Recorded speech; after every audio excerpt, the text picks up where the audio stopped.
Hi friends, ఈరోజు మనం జొన్న గట్క ఎలా తయారు చేసుకోవాలో నేర్చుకుందాం. షుగర్ పేషెంట్ కి ఇది చాలా మంచిది.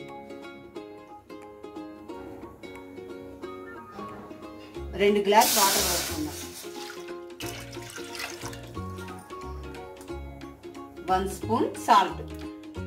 మరిగినాక చూపిస్తాం. చూసారా ఫ్రెండ్స్, 1 గ్లాస్ జొన్న రవ్వని వేసుకుందాం. వేసుకున్నాక కలుపుకొని ఉడికించుకుందాం. ఇది షుగర్ పేషెంట్కి రోజు పెడుతూ ఉండాలి. షుగర్ కంట్రోల్లో ఉంటుంది.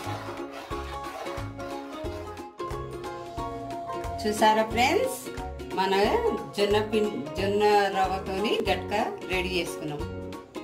పెరుగుతోని తింటే చాలా టేస్ట్గా ఉంటుంది, ఆరోగ్యంగా ఉంటుంది షుగర్ పేషెంట్కి.